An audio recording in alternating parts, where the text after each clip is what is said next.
Well, you all have a chance to introduce yourself. Thank you so much. Nick, I would love to give you opportunity to speak about what mKopa does and your experience before that. Yeah, sure. Well, good evening. It's a pleasure to be here. Thanks for inviting me. So look, I'm a big fan of digital technology, and I've been working in this space for longer than I care to describe. But today I'm actually not the CEO, but I'm one of the founders of mKopa. So what we do is provide solar energy to people who are off the grid. It's absolutely crazy that today in sub-Saharan Africa, 600 million people do not have access to grid power. And they probably don't have a bank account either. So what we do is allow them to take some solar energy hardware home. We connect that hardware using GSM technology. So we put a SIM and a modem inside the hardware so we can remotely see it on the network, and we can turn it on and off. And then we allow them to send us 50 shillings a day, which is about 50 US cents a day, and they're buying that equipment. Now that 50 cents a day, they would normally be spending on kerosene. Kerosene is paraffin, is a crazy fuel. It's expensive, it's very unhealthy, it's dangerous. And yet, using digital technology, we can displace that 50 cents a day and allow them to get clean energy in their households. And today we have nearly 1 million customers in East Africa, in Kenya, Uganda, and Tanzania. And we've gone on that same model, so connect some hardware and finance it using digital technology. We sold over 250,000 televisions. We're selling pay-as-you-go fridges. We're just starting to get into pay-as-you-go hardware for many other elements of hardware, whether it's sort of water heatering or a productive asset in a small business. And it's all made possible because of digital technology. And I get really excited when you look at these businesses like Remitly that have grown so much over the last few years because of the power of digital technology. And that's a tool I think we're just starting to learn how to use. And at mKopa we're very excited about it. I'm pretty sure it's going to be a big feature of Remitly's growth as well. And I just think we can counter some of the negative aspects of free movement of people using technology. And I'm really I'm a positive optimist when it comes to using digital technology. Thanks. Thank you, Nick. That's a great intro. I guess I would love to ask all of you, what does the social and economic exclusion means for your customers, members that you work with, and what do you do to change that, and how technology helps that, whether from your previous experience or current experience from your companies?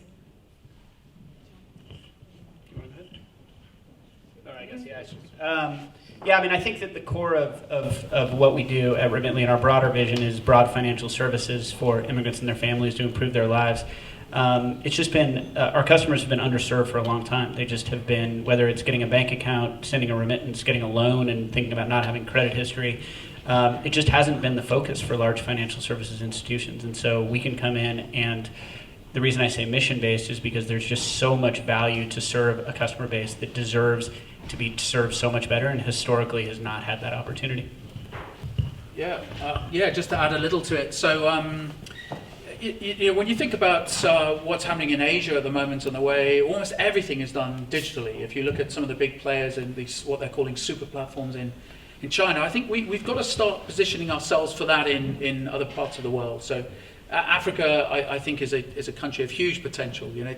It's a lot more fragmented than Asia. You've got sort of national boundaries and regulators behaving different ways. But if we think forward and think positively about how we can use digital identity for a start, digital payments, international remittances, which are all moving through the e-world, I think we can see many new ways we can bring inclusion to people who don't have bank accounts. We can start thinking about putting productive assets into small businesses. We can link families up when they're remotely dispersed. And I think we've just got to be quite brave in the face of some of these obstacles we see, which tend to be introduced by humans, not technology.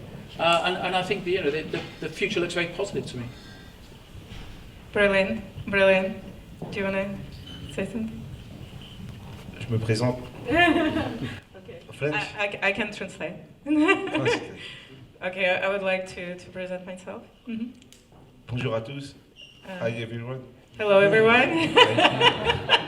Very happy to be with you, mais je vais parler en français, c'est plus simple. I will speak in French. It's a little bit easier. Moi, je suis très heureux d'être là ce soir. I'm very happy to be here. Voilà, on a regardé une petite vidéo, je pense que vous avez pu comprendre un peu ce qu'on fait. And you saw our video, so I hope you can understand and relate to what we do in Je- France. Et je remercie beaucoup pour l'invitation, And notamment thank you for the le fondateur, Mal. invitation. Merci à Mal par l'intermédiaire. Je sais que vous implantez en France. I know that Remitly is also expanding in France. Nous, on fait beaucoup de choses en France auprès de la diaspora. And Moussa works a lot with the diaspora in France. On accompagne les entrepreneurs qui veulent lancer leur boîte, qui ne sont pas forcément dans les réseaux économiques et qui n'ont pas les mêmes chances de réussite que les autres par les inégalités qui existent entre les territoires. Et nous, notre solution, c'est de pouvoir créer des leaders d'entrepreneurs pour qu'ils créent des business et qu'ils se développent et qu'ils développent leur territoire par derrière. Yes, and the objective of what Moussa is doing at Les Déterminés is to support people who come from unprivileged backgrounds, but they try to set up their own businesses, they're entrepreneurs, they have great ideas, and so he helps them to set up their businesses and to succeed in their own, with their own ideas and their own businesses. Et nous, chez Les Déterminés, on croit au développement économique qui peut favoriser une réussite sociale par derrière. C'est l'objectif en fait des Déterminés et c'est pour ça qu'on crée un programme pour qu'il puisse permettre à n'importe qui, n'importe où, dans n'importe quel territoire, de pouvoir créer une entreprise s'il a la motivation et surtout s'il est déterminé. And the whole idea of Les Déterminés, or to be determined, if you can translate it in this way, is to help those people who are determined, who want to set up their businesses, to be able to do that, so to reduce inequality, to help them and to make sure that in France anyone coming from any background can actually have a chance to succeed as an entrepreneur. Merci.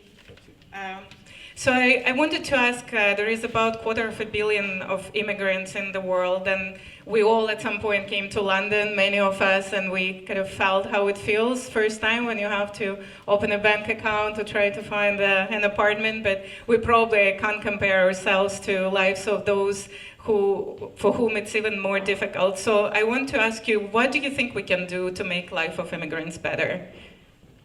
Bah déjà, c'est trouver des solutions comme ça parce que il faut savoir que quand on vient d'un pays d'origine, moi, mes parents, ils sont nés au Mali. Moi, je suis né en France et j'ai grandi en France.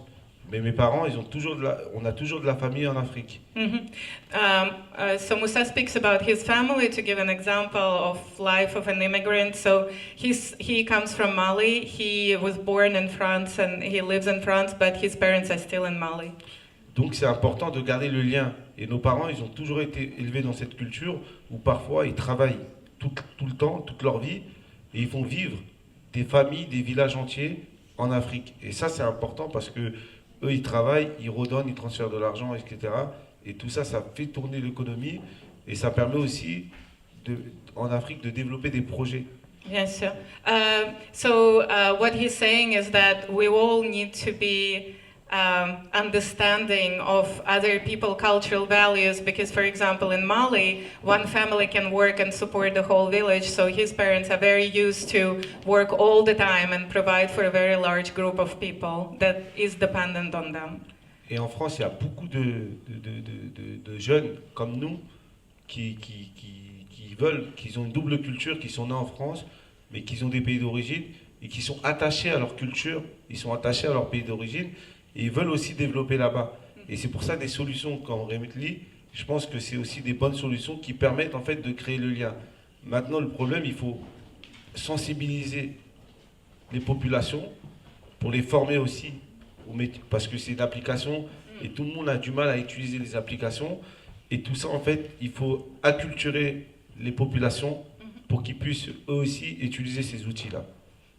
Merci. And so what Moussa is saying is that there are plenty of people, and I'm sure we can relate here in London, but also in France, they have double nationality, and they have this life of belonging to the country where they are, but also have very strong links to the countries where they come from, or their families or parents are. And it's always, how do you build this link? How do you support them? And that's what Remitly does, and what Moussa says. It's very important also to make sure we bring these young people, we educate them, we bring them to know the product, and we also help them to understand how they can make their lives and their links with their parents and families easier. Merci. Any other thoughts? Well, just very quickly, I want to take my hats off to Remitly and the way they've grown so quickly, and making a real difference to many people's lives around the world. And when we launched mPesa, it's a long story, and I'm going back in time now, but we launched mPesa in 2007 after 2.5 years of trying to work it out. And the first thing we thought we were going to do, we all got very excited. We are going to smash Western Union. That was our plan. We're going to join up all the Vodafone shops around the world, and we're going to send money back to Kenya to start with, and then we're going to do India. And we ran into so many brick walls trying to make that work. And in the end, we thought that we just can't make the send side compliance piece work. And so we gracefully ended up having to partner with Western Union, which many of us spent a sleepless night thinking, okay, we don't really want to do this, but the only way, we can control the wallet, and we could control the liquidity on the receive side of the money, which is hugely important for people overseas. And so in the end, we gave up on the battle to get the sending side done, and that's where I just take my hats off to what you guys are doing. You're using what you can do superbly well on both sides of that value chain, and congratulations to you for the growth that you've seen. I'm like the worst panelist, because especially when I'm on with Moussa and Nick, I just want to listen to them. That's why I keep passing the mic. The only thing I'll add is living in Kenya, which is why I started the business. I've been to close to 100 countries, but living there and seeing how far, as Moussa said much better than I could, how far remittances go in people's lives. I saw that with a lot of my friends in Kenya, and then I've had the honor and privilege of getting to know immigrants who send money back since we started the company. But again, I'm going to shut up and listen to them. So thanks. Okay. Well, I won't continue. Like my last question, probably going a little bit beyond remittances. I just want to ask, what are the new technologies that excites you? What are the new companies, businesses that you see that help immigrants or generally help the world to be better? Anything exciting that you want to share with the group? And then I will open for probably 5 minutes of questions if anyone wants to ask the question to the panel. Yeah, I'll start very quickly. If you think about what digital will bring us, and actually what money is just trust. It says if any of you have any UK issued banknotes, it says, I promise to pay the bearer the sum of whatever the banknote is.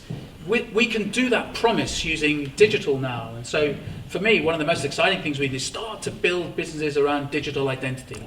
And I think digital identity is going to be hugely important as we go into the next 5 to 10 years. Des projets qui ont un impact social positif, il y en a pas mal partout dans le monde.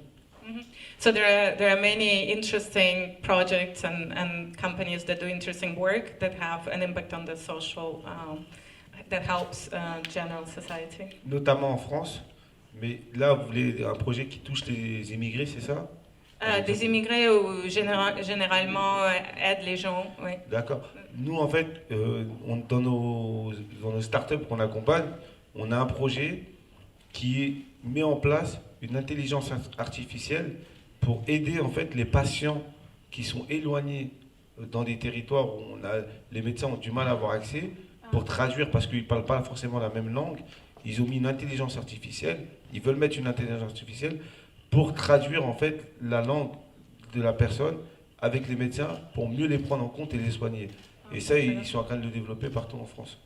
So Moussa says he supports a startup that developed a machine learning mechanisms that help to connect doctors and patients, especially in countries where there are lots of dialects, and it's very hard sometimes for doctors to understand or for the patient to communicate to the doctor. And so they use the service as a translation service in the remote areas where the patient can actually explain the symptoms to the doctor. Merci. The thing that excites me the most is just the digitization of financial services. That sounds very jargony, but to make it more real, obviously what we do with remittances, you're going to hear another exciting announcement from us on Monday where we're launching our next financial services line. And I'm excited about the value that can add to our customers' lives. And then when I think about recipients, I mean, it's amazing even in the last 10 years, Alipay in China, which we just started sending to, obviously mPesa, there are examples where it has started to become digitized for recipients, and when that happens, you take costs out of the system, it makes it more convenient, and it's easy to sit in London and think that everybody has a smartphone and everybody has data access. That is not the case. In 5 or 10 years, that will be the case, or at least a much higher percentage of the population, and I think with that's going to come a lot of access to financial services via digital, and I think that's going to be a hugely positive thing for people around the globe.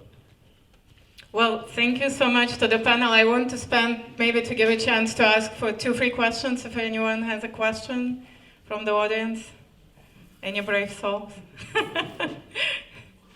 So I will repeat the question. The question was, what about compliance and risks? And obviously the complexity of financial industry is that there is a lot of compliance and risk, and how companies deal with that, not to be kind of bugged in this space.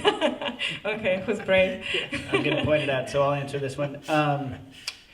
Yeah, as a money transmission company, compliance is crucial to maintain trust with regulators, to prevent our platform from being used for nefarious activities. So we've invested a lot in that. Our second hire was our compliance officer. He used to run compliance for Amazon Payments, which most people raise an eyebrow, but people in money transmission knew how important that was. So we've invested a lot since day one. But you bring up a really good point that a lot of the friction in money transmission, if you go and read reviews of other sites, and even some negative reviews with Remitly, is because the net is cast too wide and you treat good customers like criminals. And I think there's a lot of technology in terms of just machine learning, data and analytics. That is how to delineate between really good customers that we want to deliver on promises, as Elena said earlier, and then also screen out the bad actors. So that's something we focus on every day, because if a good customer gets put in a bad review queue and has their money delayed from being sent home, it is, I mean, I've taken those customer calls and it is painful. So doing that better is crucial for customers, and I think that the data and analytics and machine learning will make it better over the next few years. Yeah, and I would add to that, I think now that we are a global business, we were discussing this yesterday at the forum also with Matt. Different countries obviously have different complexities. In Europe, you get one passport and you can operate in Europe. There is a complexity of obviously localization, different payment methods, etc. Many European players, though, struggle to enter US because there is different regulation by state. So you have to go through almost 50 plus different processes before you can actually access the customer in this country. So definitely not an easy. So when we think to make a transfer is very easy, it's definitely very, very complex business that requires a lot of investment and infrastructure behind it. Nick, any thoughts on this? Or? No, I just support concur with you guys. Yeah. Any more questions? Yep. I want to give you mine. So, I did notice that in the last few years, because of fintech being more possibly easily accessible, we have a lot many more money transfer companies and a lot many more fintech companies. But what would you define as a really good company which is in the business, which does take care of the social needs as well as the business needs? Do you think they're all the same? Or do you think there is a silver lining which differentiates companies like Remitly or the other entrants? What are your thoughts on this?